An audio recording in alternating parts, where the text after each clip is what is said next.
하나님 말씀은 마태복음 22장 23절에서 33절까지 말씀 보도록 합니다. 마태복음 22장 23절에서 33절까지 말씀을 교독합니다. 부활이 없다 하는 사두개인들이 그날 예수께 와서 물어 이르되 선생님이여, 모세가 일렀으되 사람이 만일 자식이 없이 죽으면 그 동생이 그 아내에게 장가들어 형을 위하여 상속자를 세울지니라 하였나이다. 우리 중에 7형제가 있었는데 마지가 장가 들었다가 죽어 상속자가 없으므로 그 아내를 그 동생에게 물려주고 그 둘째와 셋째로 일곱째까지 그렇게 하다가 최후에 그 여자도 죽었나이다. 그런즉 그들이 다 그를 취하였으니 부활 때에 일곱 중에 누구의 아내가 되리이까? 예수께서 대답하여 이르시되 너희가 성경도 하나님의 능력도 알지 못하는 거로 오해하였도다. 부활 때에는 장가도 아니가고 시집도 아니가고 하늘에 있는 천사들과 같으니라. 죽은 자의 부활을 논할진대 하나님이 너희에게 말씀하신 바 나는 아브라함의 하나님이요 이삭의 하나님이요 야곱의 하나님이로라 하신 것을 읽어보지 못하였느냐? 하나님은 죽은 자의 하나님이 아니요 살아있는 자의 하나님이시라 하시니 무리가 듣고 그의 가르치심에 놀랐더라. 아멘. 금요일 아침 새벽 주님 앞에 나온 성도들을 축복합니다. 어제 말씀을 보게 되면 바리새인들과 헤롯 당원들이 예수님을 시험했던 그 데나리온의 이야기 아마 다 기억을 하실 겁니다. 이 바리새인과 헤롯 당원들의 시험이 끝나고 나니까 오늘 바로 사두개인이 또 예수님을 시험하는 모습이 보게 되죠. 바리새인과 헤롯 당원도 사회의 중추적인 역할을 했지만 더불어서 사두개인도 이스라엘의 큰 어떤 축을 이루고 있는 집단 중에 한 가지가 되어지죠. 이 사두개인들은 지난번에 잠깐 언급을 했지만은 모세 오경만 받아들이고 부활의 존재라든가 또 천사의 존재에 대해서는 믿지 않던 그런 당파였죠. 그럼에도 불구하고 그 쌍벽을 이루면서 이스라엘 안에서 정치적이나 또는 사회적으로 대단히 큰 영향력을 끼쳤던 것이 사실이에요. 이들이 예수님을 공경에 빠뜨리기 위해서 부활하고 관련된 질문을 하게 되죠.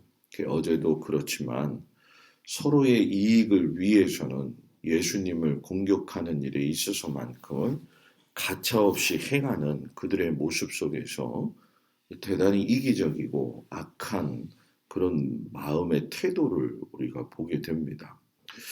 7 형제가 있는데 큰형이 장가 들었다가 만약에 죽었다. 그러면 이스라엘의 율법상 봤을 적에는 그 뒤에 동생이 대를 이어 또는 그 형수의 삶을 갖다가 책임질 수밖에 없는 그런 구조였죠. 이 구조가 왜 이러느냐? 그것은 좀 이따가 이야기를 하겠지만은 이 첫째가 또 죽고 둘째가 받아들이고 둘째가 죽고 셋째가 받아들이고 셋째가 죽고 해서 일곱째까지 받아들였을 때에 이 사두개인들의 관점은 그러면 부활했을 적엔 도대체 누가 이 여인의 남편이 되겠습니까? 아주 우리들의 입장에서 보면 그들의 입장에서 본다고 한다면 아주 현실적인 문제죠. 그런데 이 모세의 율법이 가지고 있는 것 중에 정말 중요한 건 뭐냐면 하나님 나라의 질서를 이야기하는 것이 율법이거든요. 그럼 하나님 나라의 질서가 뭐냐? 그건 율법이 내포하고 있는 의미가 뭐냐? 이런 뜻인데 보통 이제 우리가 생각할 적에 예수님이 율법을 지키는 자들에 대한 문제점을 지적을 하신 거지 율법 자체가 나쁜 것은 아니었거든요. 근데 이제 우리가 그거를 왜곡되게 생각을 해서 율법은 다 나쁜 거다. 이렇게 생각을 하지만 진정한 복음인이 되기 위해서는 진정한 율법인이 돼야 된다. 쉽게 설명하면 이거죠. 정말 예수를 잘 믿는 사람은 하나님 말씀대로 사는 거잖아요. 그 말씀이 곧 구약 시대 때는 율법이었다라는 거예요.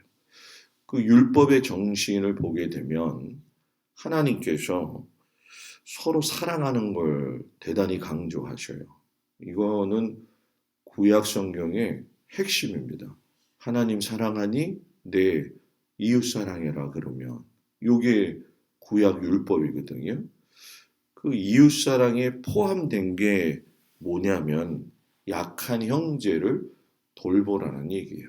그래서 그 약한 형제 가운데 보게 되면 가부와 고아를 돌아보게 되는 것이고 오늘 말씀에 나오는 것처럼 죽은 형제의 그 아내를 갖다가 홀로 되지 아니하도록 붙들어 가는 것 이것이 율법이 말하고 있는 인애와 진리가 만나는 아주 중요한 말씀의 핵심이 되어지는 거죠. 그런데 이 사두개인은 오늘 이 율법이 말하고 있는 하나님의 인애, 하나님의 사랑을 논쟁거리로 만든다는 거예요. 이걸 조금 더 좀 쉽게 표현하면 우리가 실생활에서 믿음 생활을 하면서 하나님의 백성으로서 그리스도인으로서 이렇게 살아야 됩니다라고 이야기했을 때 그 의도와 그 좋은 뜻은 무시하고 나타나는 결과만을 가지고서는 감론, 을박하는 거죠. 거기에는 생명이 없다는 거예요. 말은 무성하지만 그 속에 생명이 없다. 정말로 허무하잖아요. 그러니까 이 사두개인들이 어저께도 뭐 율법을 강조했던 바리새인이나 헤롯 당원들도 보면 공통적으로 느껴지지만 그들이 가지고 있는 사고방식 안에서 하나님의 말씀을 자꾸 논하고 그것이 진리인 양 생각해요. 이게 굉장히 중요한 얘기인데 신앙생활하면서 자기가 하나님을 경험했을 때 그 경험한 하나님이 전부다 생각했을 경우에는 다른 사람의 신앙을 이해하지 못하고 곡해할 수도 있다라고 하는 엄청난 실수를 가져올 수 있는 그런 말이기도 하죠. 어느 날 사단이 사단의 졸개가 예수 믿는 사람에게 한 권의 책을 주면서 진리를 다 파악하도록 알게 했더니만 그 사람이 진리를 얻었다고 아주 기뻐하더라는 거죠. 그러니까 또 다른 사단이 와가지고 그런 이야기를 하더라는 거예요. 저 사람이 지금 진리를 발견했는데 발견하지 못하도록 해야 되지 않냐고. 그랬더니 그 사단이 뭐라고 이야기하냐면 하나의 진리만 알지 않느냐 이런 얘기를 하더라는 거예요. 그 얘기는 뭐냐면 하나의 진리가 전부 진리라고 느끼는 사람은 다른 진리를 받아들이지 않는다는 거예요. 좀 쉽게 더 설명하면 내 신앙이 최고야. 더 이상 말하지 마. 내가 느낀 하나님이 전부야. 어디서 그런 이야기를 해. 왜곡되어지는 거죠. 굉장히 무섭고 또 어떤 의미에서 보게 되면 교만한 거고 그래서 이단들의 주로 극치가 또 그런 모습이기도 하잖아요. 그런데 이제 보통의 경우에도 그런 경우가 있는 거죠. 그래서 이런 사두개인들의 모습을 예수님은 우리가 본받지 않기를 원하죠.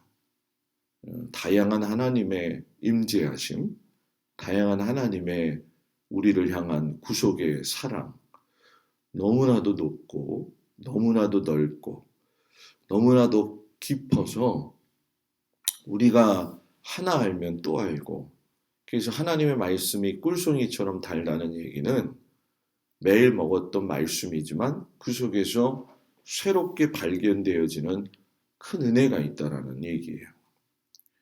이 부활도 마찬가지라는 거죠. 사두개인들이 생각하는 부활과 예수님이 생각하는 부활은 이치적으로 달랐다라는 얘기예요. 너희가 하나님도 모르고 성경도 모르냐? 왜 그러느냐? 너희들은 너희들이 살아가는 인간 생활사 가운데에서 하나님의 나라를 논하고 있다라는 거예요. 그러니 부활한 몸이 육신의 몸덩어리처럼 살아가겠느냐? 부활한 몸은 천사들과 같아지기 때문에 이전에 가지고 있었던 육신의 방법대로 살지 않는다라는 거죠. 그리고 부활의 개념에는 남자가 장가들고 여자가 시집간다라고 하는 개념이 없죠. 저도 어렸을 때 이런 생각을 했었던 것 같아요. 그러니까 우리가 짧게 생각할 적에 아우 여기서 사는 인생도 피곤한데 하나님 나라 가서도 그게 연장된단 말이에요? 아니라는 거죠. 이거는 우리의 생각 한계에 머물러 있는 것이고 하나님 나라에 갔을 때에는 인간이 가지고 있는 모든 전통, 제도 이런 것이 인간에게 맞춰진 거지만 하나님 나라는 그렇지 않다라는 얘기예요. 그러면서 하나님 예수님께서 아브라함과 이삭과 야곱의 하나님을 이야기하잖아요. 근데 이 뜬금없는 아브라함과 이삭과 야곱의 하나님, 이스라엘 백성들은 매번 이야기할 때 그 얘기를 해요. 그러면 이 의미는 뭐냐면은 예수님 당시에 아브라함, 이삭, 야곱은 과거의 사람이란 말이에요. 이게 좀 생각을 해야 되는 건데 현재는 과거가 모여져서 이루어지는 게 현재거든요. 그러면 미래는 현재가 모여서 또 만들어지는 게 미래란 말이에요. 그러면 아브라함, 이삭과 야곱은 과거지만 현재의 예수님이 말씀하셨다는 건 그 시대에 동떨어진 사람들을 불러온 것이 아니라 그 시대에도 살아있던 아브라함과 이삭과 야곱의 하나님은 과거도 만들어시고 현재도 인도하시고 미래의 부활까지도 인도하신다는 엄청난 말씀을 하고 계시는 거죠. 그러니까 우리도 마찬가지로 우리가 생명의 주권자이신 그 하나님의 능력 아래서 그 아브라함의 하나님, 이삭의 하나님, 야곱의 하나님은 오늘 나의 하나님이 되어 주신다라고 하는 걸 우리에게 말씀하고 계시는 거죠. 그러니까 부활은 그냥 죽었다가 다시 몸이 부활하는 거야. 이런 단순 논리를 떠나서 죽어도 하나님과의 관계가 지속되어지고 함께 영원히 간다라는 거죠. 그러니까 우리가 흔히 사람들이 실수하는 게 뭐냐면 죽으면 그만이지 뭘 아냐고 그런 얘기를 하거든요. 그렇지 않다는 거예요. 죽으면 하나님을 더 명확하게 보게 되는 것이고 하나님을 더 가까이 대하게 되어진다라는 거죠. 부활이 가상이 아닌 역사적인 실제고 또 우리에게 소망이 되어진다라고 하는 사실을 마음속에 깊이 아시고 현재의 고난과 삶의 어려움 또는 누구한테 말하지 못할 나의 마음속의 아픔 그 알고 계시는 하나님이 하나님 나라에 우리가 부활한 모습으로 섰을 때에도 친히 아시고 긍휼히 여겨주시며 감싸주시는 분이시다.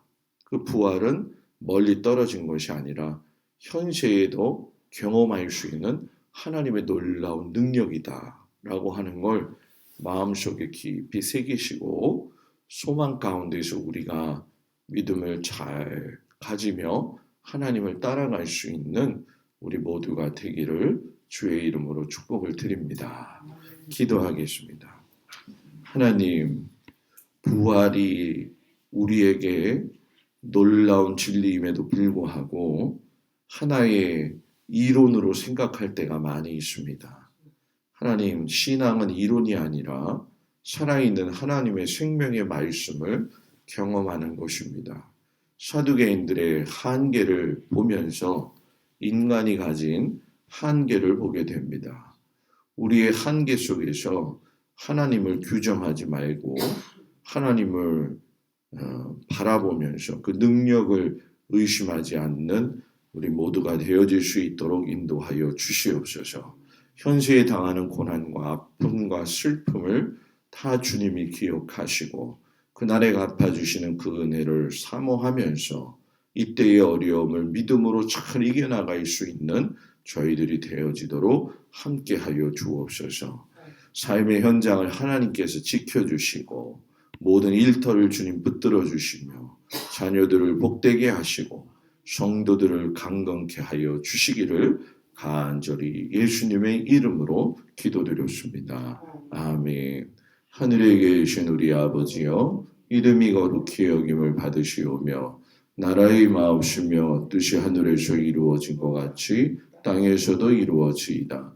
오늘날 우리에게 일용할 양식을 주옵시고 우리가 우리에게 죄 지은 자를 사하여 준 것 같이 우리의 죄를 사하여 주옵시고 우리를 시험에 들지 말게 하옵시며 다만 악에서 구하옵소서. 나라와 권세와 영광이 아버지께 영원히 있사옵나이다. 아멘.